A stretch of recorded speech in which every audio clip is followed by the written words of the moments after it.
time, the effects of hyperinflation were partially masked for the American population by the introduction of a policy of what was called euphemistically globalization.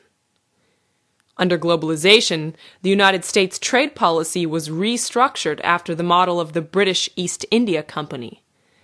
The cost of goods, which would otherwise be skyrocketing, was lowered in essence by looting the caloric intake of the populations of the developing world. This did not reduce the effects of inflation so much as spread it globally.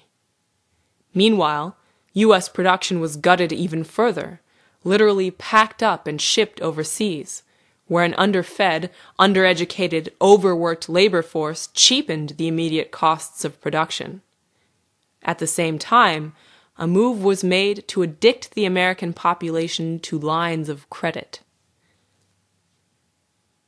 The first thing you do is you make sure that they don't earn enough money to buy what they need without taking on debt. And that comes from killing the productive side of the economy. So that instead of having high-paying manufacturing jobs, a lot of high-paying jobs, you have these low-paying service jobs, retail jobs, things like that.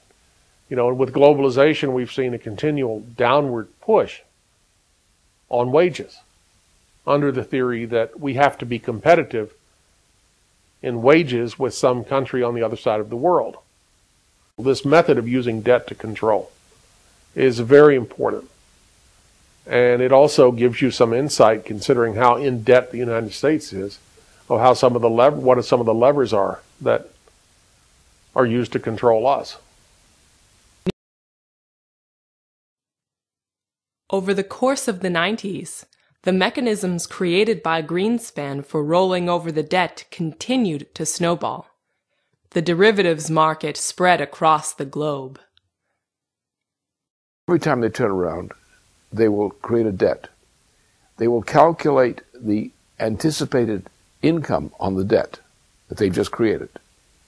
They will then capitalize the income they just fictionalized. They will take a multiplier effect to say the 3% ratio, okay, it's the corresponding figure. So now you capitalize a debt, an asset of that magnitude. There's nothing behind it. It's only the imagination. So it's like what happened in Weimar, the Weimar 1923. Only in the imagination does this system viable. This system is measured in these kinds of estimations in quadrillions of dollars of estimated value. But nobody ever produced those quadrillions of dollars. They're not being produced now, they never were produced. Which means that the system depends upon the assumed income, like an interest income, on a debt which is not real. So it's not the fact that you have a boundary condition of a finite amount of value. The nominal value is just expanding with no reason whatsoever in absolute madness. Now you're calculating the profit based on the yield, the average yield, on this mass of fictitious value. This carnival reached its limit in the autumn of 1998. In 1998, you had the Russian government announce that it was postponing payments on some of its government bonds, the GKO bonds.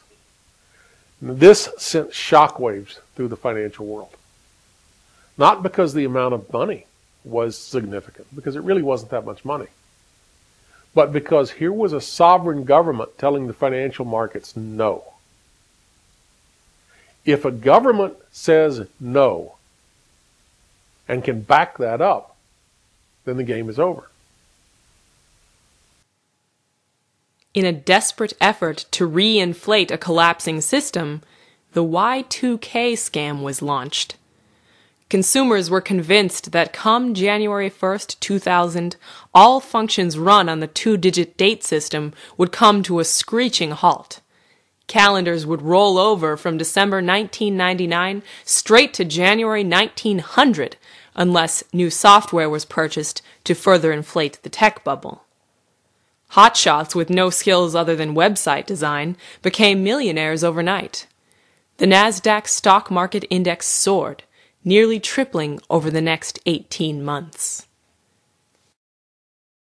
The way they dealt with this was a thing that George Soros referred to as the wall of money. The central bank started lowering their interest rates and flooding the markets with liquidity, trying to get people to buy again. And then you had this scheme to create a tech bubble, to pump up the high-tech stocks, the internet stocks, the computer stocks, and that sort of thing, as a way of getting things going again. So they started pumping a bunch of money into these things and actually created, going into the last half of 1999, a mania. So we went from, oh my God, the system just died, to a mania in a year. And in the mania, the tech bubble mania, everybody was buying stocks. It was, your cabbie would give you stock tips, that kind of stuff, and everybody wanted in on it. People were using their credit cards to buy stocks because the things were just all going straight up. And they just kept going up and up and up until it blew up.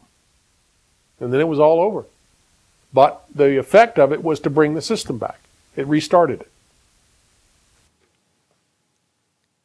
After the blowout of the Y2K bubble, the critical point of discontinuity was reached. The final phases of looting the U.S. physical economy had to commence, and new avenues of money pumping had to be found. The looming specter of terrorism following the September 11th attacks distracted the population from the hemorrhaging economy, while serving as yet another pretense to pump in more cash. Simultaneously, enormous amounts of money were offered to the now deregulated banks for home loans. Banks began appraising housing prices at higher and higher levels, and new housing development skyrocketed. This is especially the baby boomers. I want this. I want this. I need this. I need 2 houses. I'm going to go into debt to a mortgage to have a house that I like. Huh? And I'm going to get a deal. I'm going to get a good deal. Huh? I'm going to swindle my neighbors, whatever. Then I'm going to buy a second house on the same terms, using the credit from my first house to get a second house. Then I'm going to rent this out to people. I'm going to get rich. The income streams from these new forms of money printing were used to inflate market values even further, while at the same time vulture funds swept in to buy up the last remnants of the U.S. productive sector. By this time, the electricity grid was wrecked, the steel industry shut down, and the United States automotive industry packaged up and shipped out of the country. In many parts of the country, though reports of inflation were kept artificially low, the average cost of housing began to far exceed the average income of the population. The system is geared towards producing more and more mortgages at higher prices. That what's called the housing market is actually not about housing, it's about mortgages. It's the selling of mortgages. It's debt farming. It's all about debt. You need a house in order to create the debt, so you build a house. But the purpose of all of this, what drives it, is not houses. It's mortgages. With families unable to afford new homes, sales began to slow. A new means was needed to keep the bubble going. This came to be known by the name of subprime lending. In 2005, the rate of increase of new money coming into as mortgages began to decline. And for a system like this, that's deadly. So the rate of the money coming in began to slow. In part because they were pricing the houses out of reach of much of the population. And as we have subsequently seen, once this process stops, everything starts to blow up. So they didn't want it to blow up. So they started easing the terms of the loans to try to sell houses that people couldn't afford to people anyway. The whole idea was to sell people houses they couldn't afford because that was necessary to keep the system going.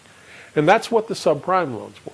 That's what these Alt-A loans, the low documentation, no documentation, adjustable rate mortgages, and all these things, this is all a response to the fact that they had priced themselves out of the market. The housing market was